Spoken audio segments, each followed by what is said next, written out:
O God, my beloved, my heart's desire.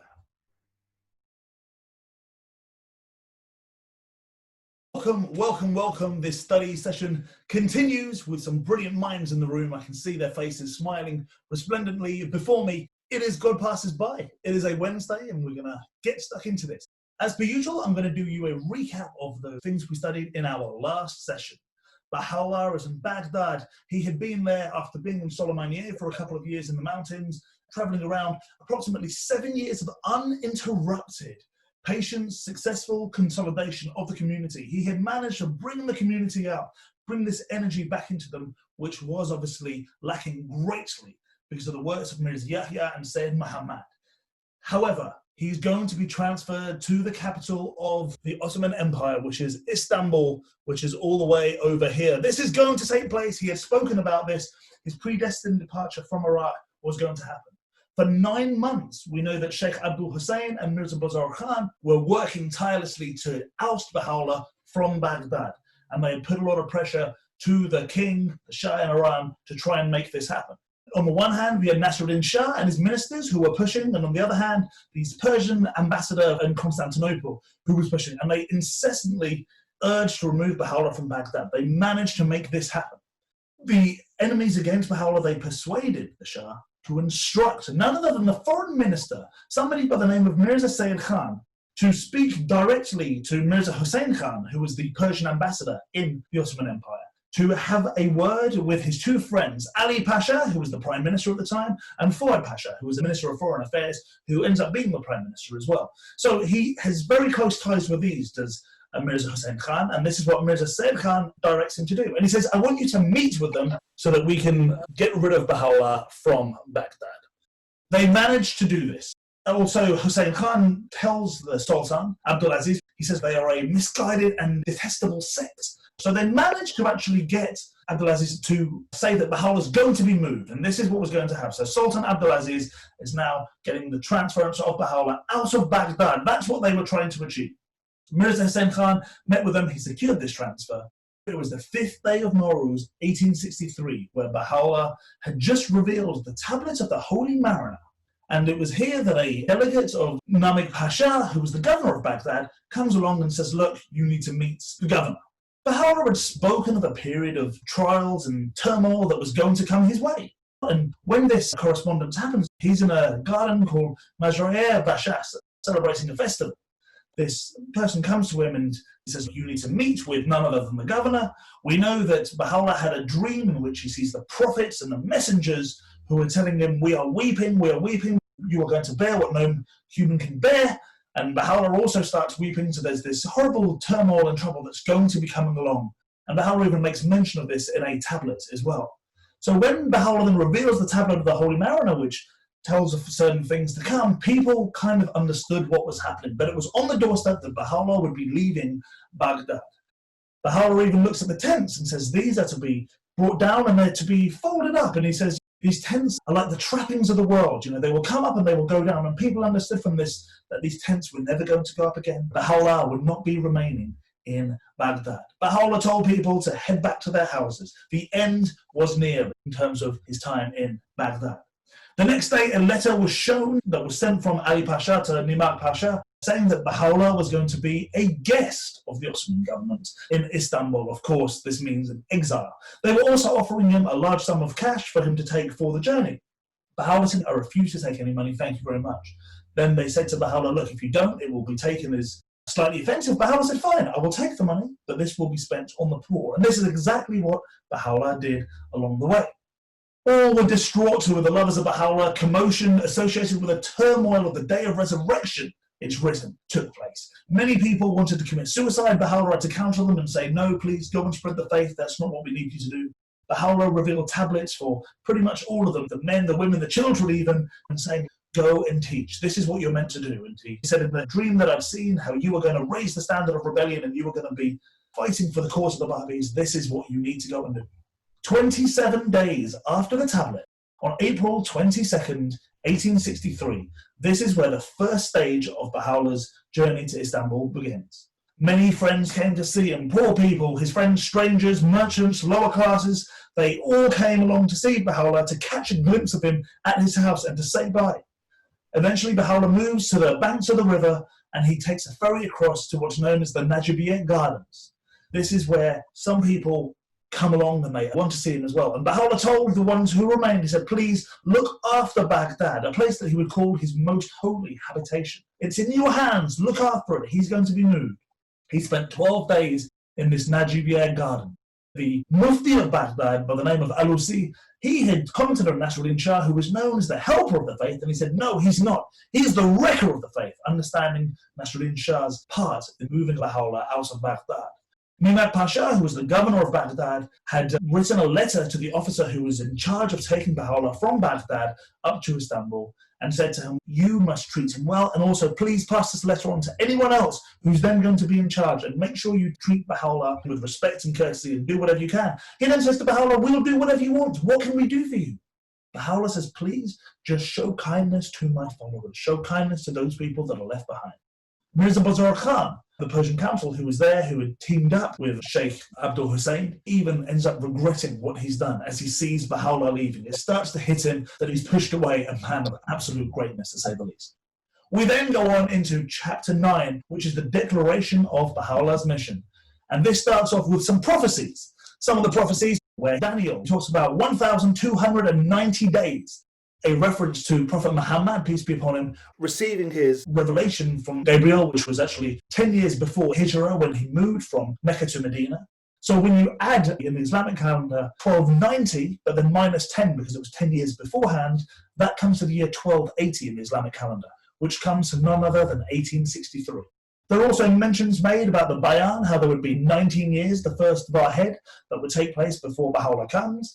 The Bab also talks about this word, Mustaghas, and this is the one that you invoke in serious times of trouble. And he says, if you take Mustaghas, which has an abjad value of 2001, and you divide it by Allahumma, which has an abjad value of 106, you end up again with 19. So there's a few different passages where he talks about the prophecies in relation to Baha'u'llah explaining who he is. Whilst in this garden of Najibiyeh, which is known as the Garden of Rizwan to Baha'is now, Baha'u'llah received many visitors and revealed tablets for a lot of them. Every day he would do this. As he left his most great house to go to this garden, he decided to wear this Taj, this hat, that can be seen in the mansion of Bahjid right now. So in the gardens, people would gather roses. The gardeners would go down the 4 aisles and gather roses and put them in the center of Baha'u'llah's tent.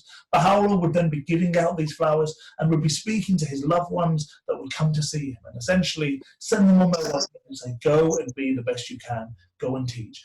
On the 9th day of Rizwan, Baha'u'llah was seen walking along amongst a lot of nightingales that were singing very loudly. And he commented, he said, see these nightingales, they cannot stop chirping and they won't sleep because they love of the rose. How about believers of God? What should they be doing? This was known as the King of Festivals. Remember, this story was taking place here in Baghdad, and he was going to be going up through Kirkuk, Ardabil, heading all his way up Diyarbakir, heading across further into the Ottoman Empire.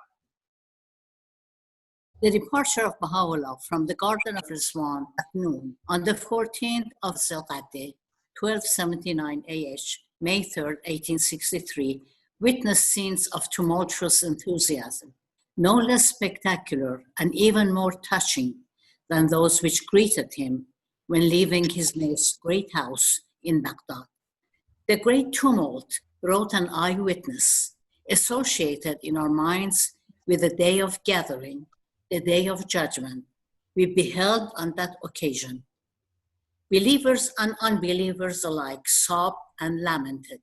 The chiefs and notables who had congregated were struck with wonder. Emotions were stirred to such depths as no tongue can describe, nor could any observer escape their contagion. Mounted on his steed, a red-roan stallion of the finest breed, the best his lovers could purchase for him, and leaving behind him a bowing multitude of fervent admirers, he rode forth on the first stage of a journey that was to carry him to the city of Constantinople. Numerous were the heads. Nabil himself, a witness of that memorable scene, recounts, which on every side bowed to the dust at the feet of his sword, and kissed his hoofs, and countless were those who pressed forward to embrace his stirrups. How great the number of those embodiments of fidelity testifies a fellow traveler who, casting themselves before that charger, preferred death to separation from their beloved. Methinks that blessed steed trod upon the bodies of those pure-hearted souls.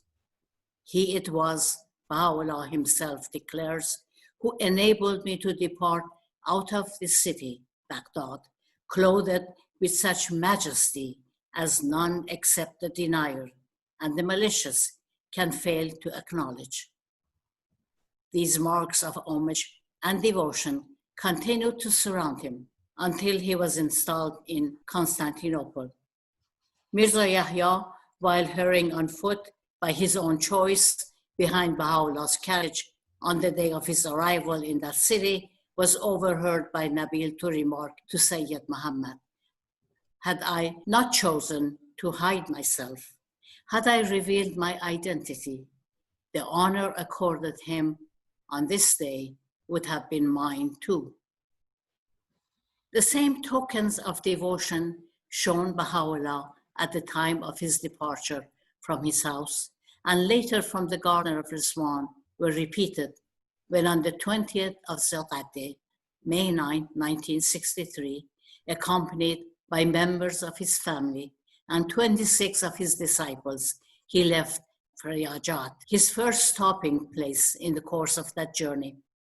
A caravan consisting of 50 mules, a mounted guard of 10 soldiers with their officer, and 7 pairs of hodas, each pair surmounted by 4 parasols, was formed and wended its way by easy stages and in the space of no less than 110 days across the uplands and through the defiles, the woods, valleys, and pastures comprising the picturesque scenery of eastern Anatolia, to the port of Samsun on the Black Sea. At times on horseback, at times resting in the hoda reserved for his use, and which was oftentimes surrounded by his companions, most of whom were on foot. He, by virtue of the written order of Namir Pasha, was accorded, as he traveled northward in the path of spring, an enthusiastic reception by the valleys, the mutisarrifs, the qa'im maqam, the mudirs, the sheikhs, the muftis, and qadis, the government officials and notables belonging to the districts through which he passed. In Kirkuk, in Erbil, in Mosul, where he tarried 3 days, in Nisibin, in Mardin, in Diyarbakir, where a halt of a couple of days was made, in Kharput, in Sivas, as well as in other villages and hamlets. He would be met by a delegation immediately before his arrival and would be accompanied for some distance by a similar delegation upon his departure. The festivities, which at some stations were held in his honor, the food the villagers prepared and brought for his acceptance, the eagerness which time and again they exhibited in providing the means for his comfort, recalled the reverence which the people of Baghdad had shown him on so many occasions. As we passed that morning through the town of Mardin, that same fellow traveler relates, we were preceded by a mounted escort of government soldiers, carrying their banners and beating their drums in welcome. The mutasarrif, together with officials and notables, accompanied us, while men, women, and children, crowding the housestops and filling the streets, awaited our arrival. With dignity and pomp, we traversed that town and resumed our journey. The mutasarrif and those with him escorted us for a considerable distance. According to the unanimous testimony of those we met in the course of that journey, Nabil has recorded in his narrative, never before had they witnessed along this route, over which governors and mushirs continually passed back and forth between Constantinople and Baghdad. Anyone travel in such state, dispense such hospitality to all, and accord to each so great a share of his bounty. Starting from his Huda, the Black Sea, as he approached the port of Samsun, Baha'u'llah, at the request of Mirza Agha Jan, revealed a tablet designated the Tablet of Hodeh, which by such allusions as the divine touchstone, the grievous and tormenting mischief, reaffirmed and supplemented the dire predictions recorded in the recently revealed Tablet of the Holy Mariner. In Samsun, the chief inspector of the entire province, extending from Baghdad to Constantinople, accompanied by several pashas, called on him, showed him the utmost respect, and was entertained by him at luncheon. But 7 days after his arrival, he, as foreshadowed in the Tablet of the Holy Mariner, was put on board a Turkish steamer, and 3 days later was disembarked at noon, together with his fellow exiles at the port of Constantinople on the 1st of Rabi'ul Awwal, 1280 AH, August 16, 1863. In 2 special carriages which awaited him at the landing stage, he and his family drove to the house of Shamsi Beg, the official who had been appointed by the government to entertain its guests, and who lived in the vicinity of Khirkab Sharif Mosque. Later, they were transferred to the more commodious house of Vizi Pasha in the neighborhood of the Mosque of Sultan Muhammad. With the arrival of Baha'u'llah at Constantinople, the capital of the Ottoman Empire and seat of the Caliphate, acclaimed by the Mohammedans as the Dome of Islam, but stigmatized by him as the spot whereon the throne of tyranny had been established, the grimmest and most calamitous and yet the most glorious chapter in the history of the first Baha'i century may be said to have opened. A period in which untold privations and unprecedented trials were mingled with the noblest spiritual triumph was now commencing. The day star of Baha'u'llah's ministry was about to reach its zenith. The most momentous years of the heroic age of his dispensation were at hand. The catastrophic process, foreshadowed as far back as the year 60 by his forerunner in Qayyum al-Asma, was beginning to be set in motion.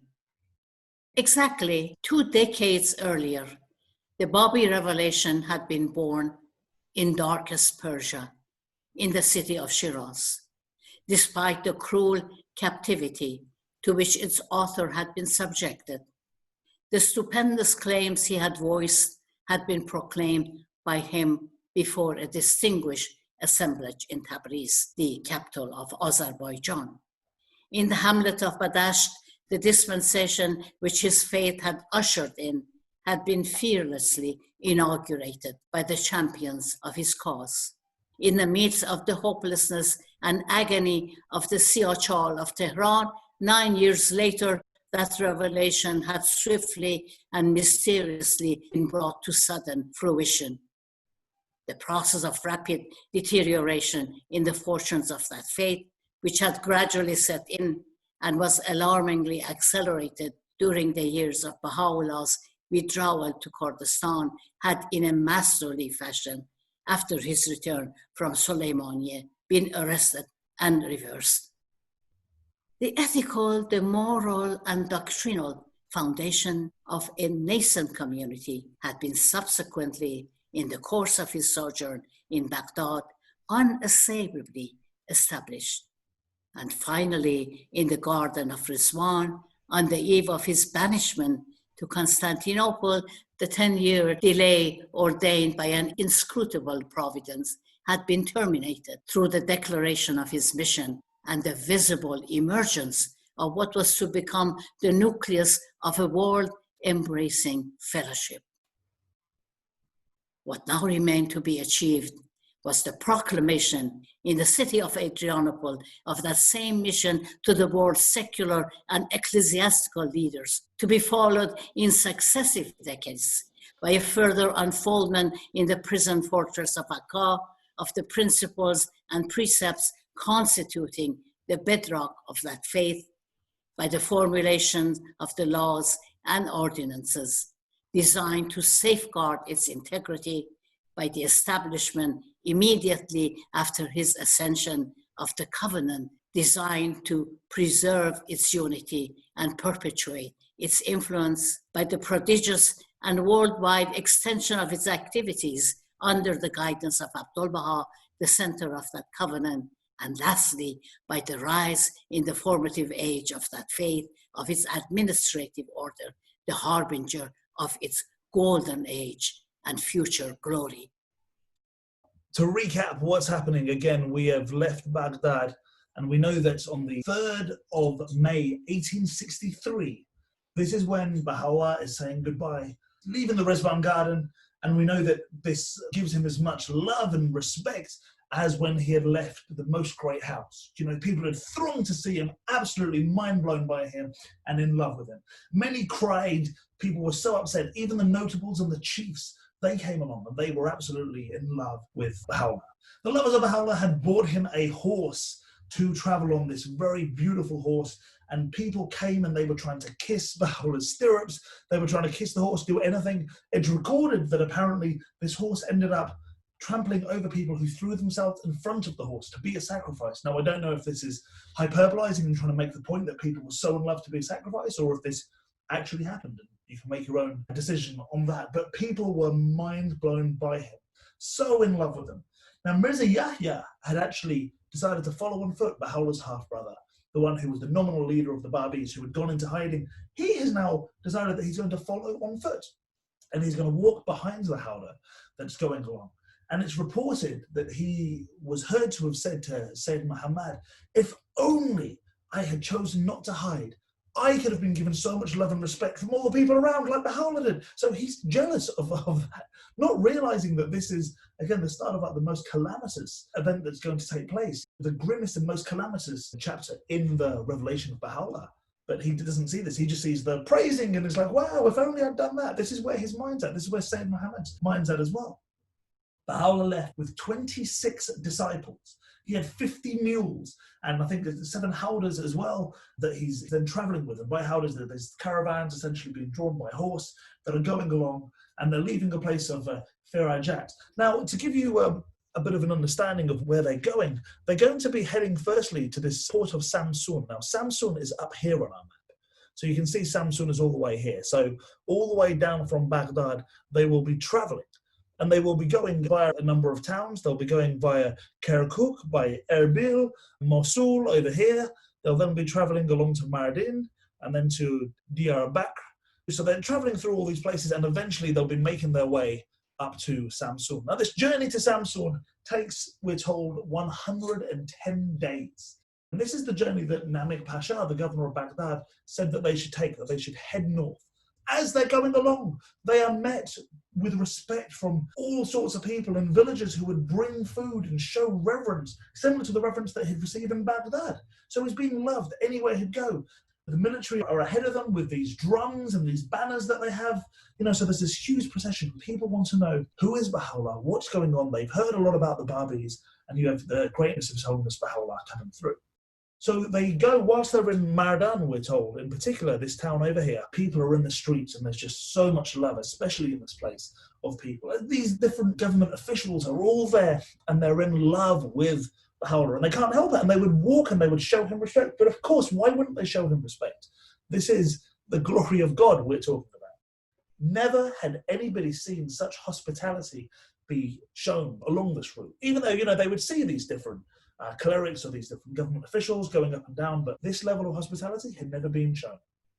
As they approach Samsun, this town up here, Mirza Agha Jan, the amanuensis of the Bab, asks for a tablet to be written, and this Lohe Haudaj, the tablet of the Howdah, talks about the calamities that are going to be coming up and reinforces some of the things it says in the tablet of the Holy Maranatha. They arrive in Istanbul, which is across to the left, known as Constantinople, obviously, at the time, August the 16th, 1863. They arrive at the port and they're taken to the house of Samshi Beg. So this house, which wasn't a very big house, is where they're first taken to. Then they're moved to the house of Vizi Pasha, which was a lot more commodious. It was a lot more roomy and airy. This marks the grimmest and most calamitous, yet most glorious chapter of the revelation of Baha'u'llah. This is where things again are going to change. Now, we know that 2 decades earlier, the Babi revelation was born. And here, the Guardian recaps some of the things that happened. That obviously, the Babi revelation was born, the Bab was put into 2 different prisons, all these attacks were happening. We know the battles in Fort Sheikh Tabasi, in Zanjan, in Nairis, all these things keep going against the Bab. Now, the Bab faith rises, but then obviously it takes a dip. It reaches its lowest ebb, with a lot of the Babis being persecuted, especially after the attempt on the life of the Shah. They had a great reason to do this. People are being attacked, and things start to go downhill. It's only after Baha'u'llah's there, he then goes into the mountains of Kurdistan, as we will remember, and then goes up to Soleimani for a while. After 2 years, returns and then brings back the fortunes of the faith, the ethical, the moral, the doctrinal. He managed to bring these all back and take them back to their roots. And obviously, after staying there, he then is being moved to Istanbul. After that, he goes to Edirne. Now, Edirne is a place known as Adrianople, and Edirne on our map, just so we know where we are, is over here. And it's from here that he ends up writing to the secular leaders, the kings, the rulers, and the ecclesiastics, openly announcing who he is. Any comments or questions? Dave, do we know if Baha'u'llah went through Syria? I don't believe so, no. Any other comments or questions? It must have been quite a sight. All these Hudas going through the mountainous section of Turkey, chanting and praying, must have been quite sight, glorious sight. Unimaginable. I mean, just yeah, as you say, a guest is coming. Who is this guest? It's none other than Baha'u'llah, who along the way, by the way, is giving out money to people. It's helping the poor. And so he's this prisoner, but he's not this prisoner. Like, what's the situation? But yeah, just could you imagine if you were in your village and coming through the streets with these drums and these banners and His Holiness Baha'u'llah? The mind just boggles that these people got to witness this. This historic proclamation was made at a time when the faith was in the throes of a crisis of extreme violence, and it was in the main addressed to the kings of the earth and the Christian and Muslim ecclesiastical leaders, who, by virtue of their immense prestige, ascendancy, and authority, assumed an appalling and inescapable responsibility for the immediate destinies of their subjects and followers. The initial phase of that proclamation may be said to have opened in Constantinople with the communication, the text of which we, alas, do not possess, addressed by Baha'u'llah to the Sultan Abdulaziz himself, the self-styled vicar of the Prophet of Islam and the absolute ruler of a mighty empire.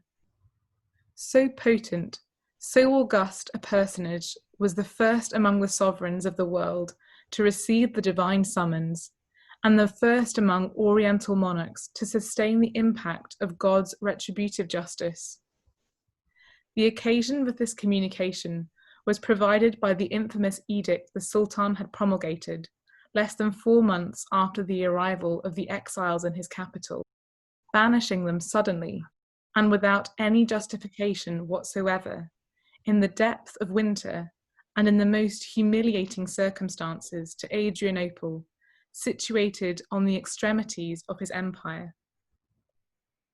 That fateful and ignominious decision, arrived at by the Sultan and his chief ministers, Ali Pasha and Fuad Pasha, was in no small degree attributable to the persistent intrigues of the Mushiri Dawla, Mirza Hussein Khan, the Persian ambassador to the Sublime Porte, denounced by Baha'u'llah as the calumniator, who awaited the first opportunity to strike at him, and the cause of which he was now the avowed and recognized leader.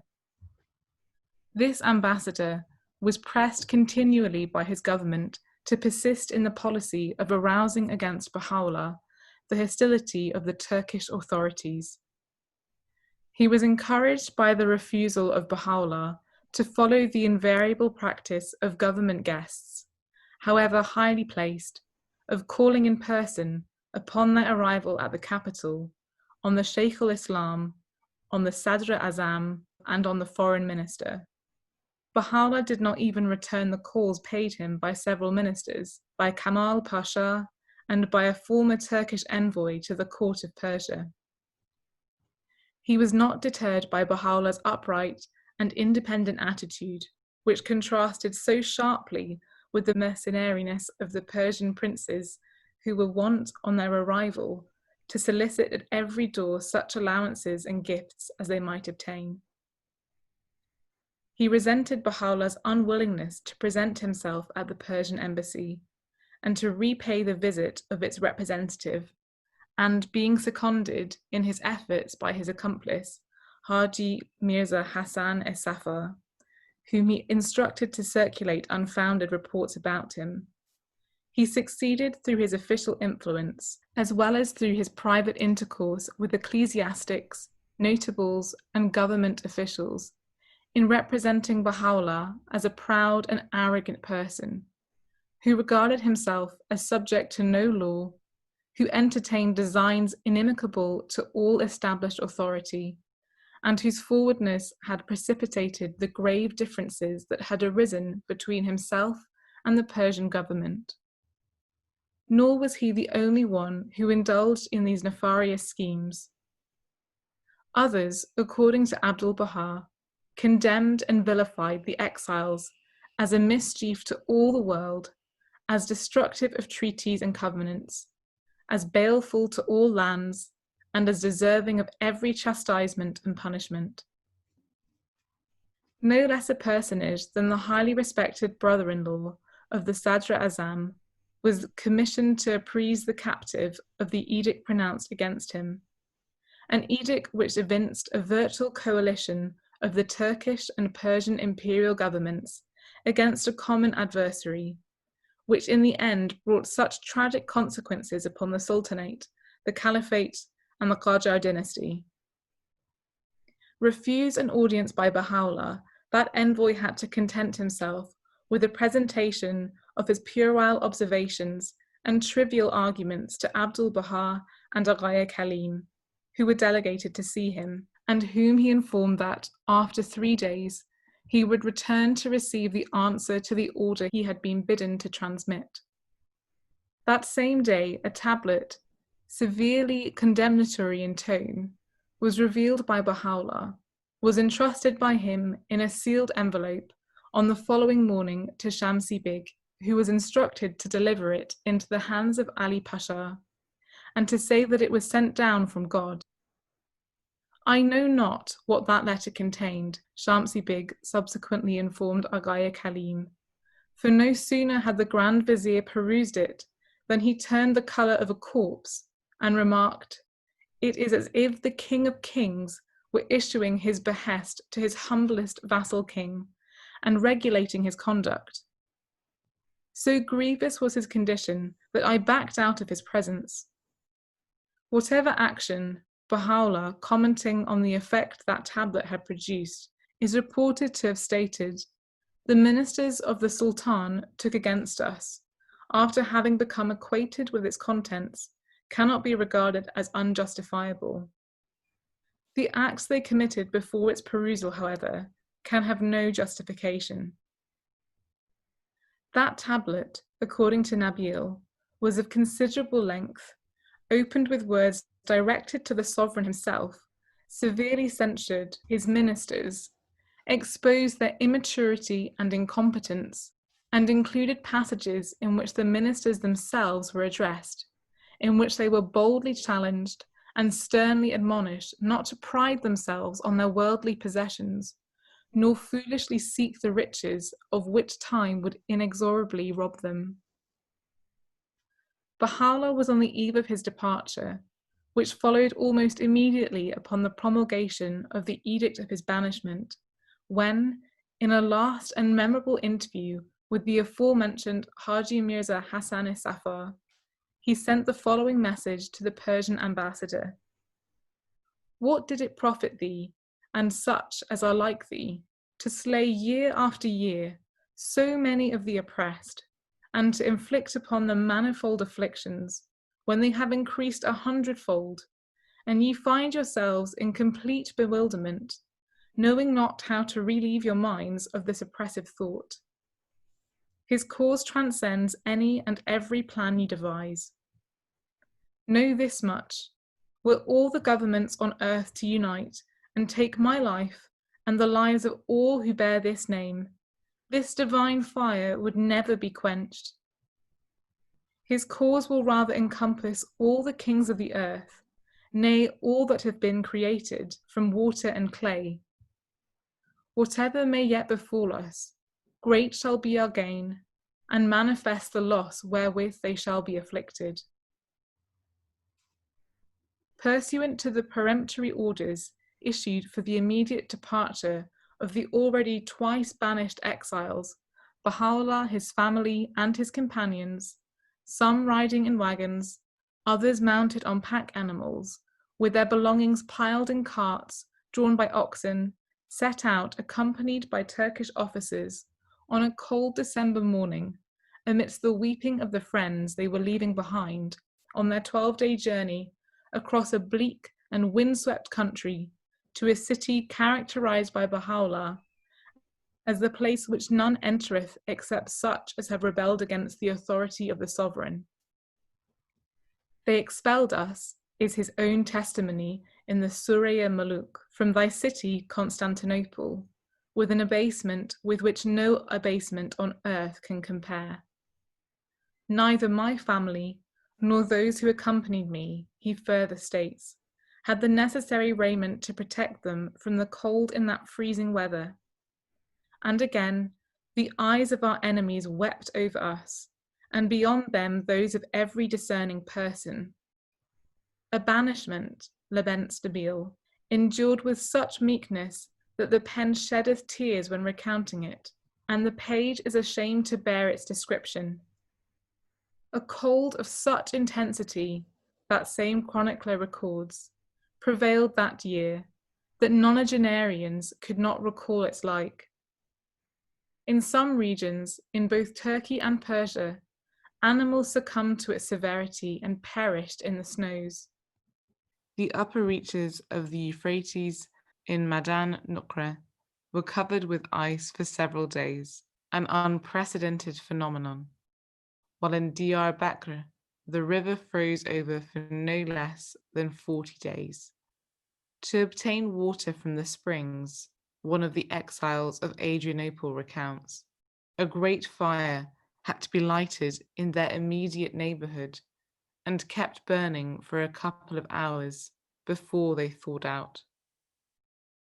Traveling through rain and storm, at times even making night marches, the weary travelers, after brief halts at Kuchik Chakmache, Uyuk Chakmache, Salvari, Birkas, and Babi Iski, arrived at their destination on the 1st of Rajab 1280 AH, December 12, 1863, and were lodged in the Khane Arab, a 2-story caravanserai, near the house of Izzat Agha. 3 days later, Baha'u'llah and his family were consigned to a house suitable only for summer habitation in the Muradia quarter near the Taqiyya Maulavi, and were moved again after a week to another house in the vicinity of a mosque in that same neighborhood. About 6 months later, they transferred to more commodious quarters, known as the House of Amrullah, House of God's Command, situated on the northern side of the Mosque of Sultan Salim. Thus closes the opening scene of one of the most dramatic episodes in the ministry of Baha'u'llah. The curtain now rises on what is admittedly the most turbulent and critical period of the first Baha'i century, a period that was destined to precede the most glorious phase of that ministry, the proclamation of his message to the world and its rulers. His Holiness Baha'u'llah was in Istanbul, and it's there that he writes to Sultan Abdul Aziz, who's the ruler, who's the caliphate, the main man in charge of the Sunni world, from what I understand. After 4 months of being in Istanbul, Baha'u'llah is moved again to Edirne. Edirne being known as Constantinople, obviously, which is very close to Bulgaria over here. Now, this is the place that people really would be sent to if they rebelled against the Ottoman Empire. One of the things, short of being put into the prison city in Akka, this wasn't the nicest place. Now, what's terrible about this was this journey, this horrendous journey that they take. And we know that they were pushed here again through people such as Ali Pasha, Fuad Pasha, and Hussein Khan, Persian ambassador who was in Istanbul, doing all he could to get Baha'u'llah moved. Baha'u'llah didn't call in person on the Sheikh al-Islam, the Sadr al-Azam, on the foreign minister, Fuad Pasha. These are typical things that would happen when in Istanbul. However, Baha'u'llah didn't fulfill this, and they were trying to use this as a reason to say he was being disrespectful, he didn't want to come, let's just get rid of it. Some people were upset, and they were trying to use this as an excuse. Kamal Pasha was someone who wrote to him and tried to get him to come. There were other ministers as well who would write hoping for some sort of financial reward, that were hoping to get something out of Baha'u'llah, and Baha'u'llah just didn't play games with this. Baha'u'llah had an interview with Haji Mirza Hassan al-Safar. He actually caused so many problems. He was stirring things up as much as he could. He was telling the ecclesiasticals, the nobles, the government officials, all these horrible things about Baha'u'llah and his followers. Abu Baha even says that they were vilified, that they were saying that they deserved to be punished and they deserved everything he got. So he was really causing a lot of problems. The brother-in-law of the Sadr Azam also had some correspondence, and Baha'u'llah gives a tablet to pass on to Ali Pasha via Shamsi Beg. If you remember, they stayed in his house. And Ali Pasha, who was the prime minister, was then given this tablet via Shamsi Beg. And Shamsi Beg says, I don't know what was in that tablet, but what I do know is his response when he read it, that he absolutely was completely shocked. He was saying it was like a king writing down to one of his subjects. This is the power of which it was. Now, Baha'u'llah, on the eve of his departure, when he was having an interview with the same aforementioned Haji Mirza Hassan al-Safar, he said, why would Hussein Khan go through all this trouble of going against us and trying to stop us? Even if the entire world and all the people in charge were to try and rise against us, they are not going to stop us. They can't do a thing against us. Baha'u'llah then, with his family and some of the Turkish officials, some of the officers, having these carts that are drawn by oxen, are going to be moving from Istanbul to Edirne. This is a horrible, horrible journey. It was so cold, Nabil even goes on to talk about. He says that this journey was so cold that in places such as Diyarbakir, the lake had even frozen over. This is how cold it was, that animals would die from the cold. And Baha'u'llah and his family didn't have the right clothing at all. There wasn't the right conditions set for them to be able to travel freely and to go in the right manner. Unfortunately, this did not happen. There were rainstorms and all sorts of things, and they eventually arrived on the 12th of December, 1863. Absolutely horrendous conditions. They were first put in the house of the Khana Arab, then they were moved to other houses which were fit for summer dwelling. You know, they weren't fit for the severe cold winter. And then finally, they're in the house of Amrullah. And in this house of Amrullah is where they eventually end up going. And as the Guardian says, this closes the opening scenes of one of the most dramatic episodes in the ministry of Baha'u'llah. Now the curtain is rising on this most turbulent and critical period of the first Baha'i century. And if you think of that, of the first Baha'i century, that includes, I was saying, it's more critical and there's more turbulent than what happened to the Bab and all these things in Fort Sheikh Tabasi and Nairis and Zanjan. A period that's destined to precede the most glorious phase of that ministry, the proclamation of his message to the world and its rulers. Why would Baha'u'llah not follow the sort of dictates of the time? Part of it was because they were expecting financial reward from it. And also, I think he saw a lot of these things as, you know, the role of the Shaykh al-Islam, the corruption that was there. I think in the same way that His Holiness the Bab didn't decide to go into Qom, to the Haram al-Masumeh, the shrine in Qom, and he was saying like it was just filled with ungodliness, essentially. He didn't want to play into the hands of these people to go there and then not give them financial rewards, essentially giving them a backhander. Can I just say a few words? Please. I think this was the manifestation of God. He was not going to bow to a bunch of officials.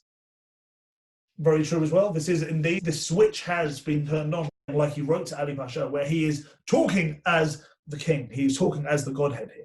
Good point, Mr. Kuchikzad.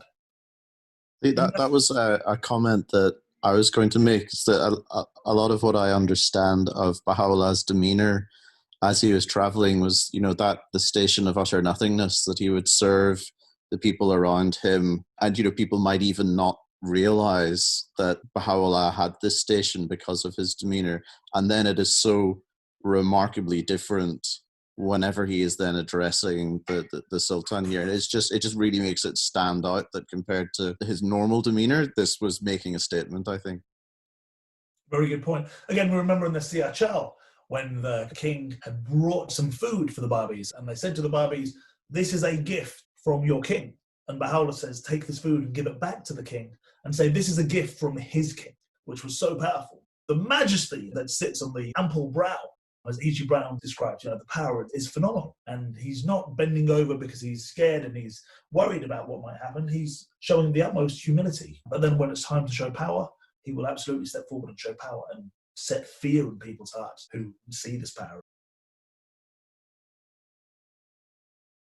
O God, my beloved, my heart's desire.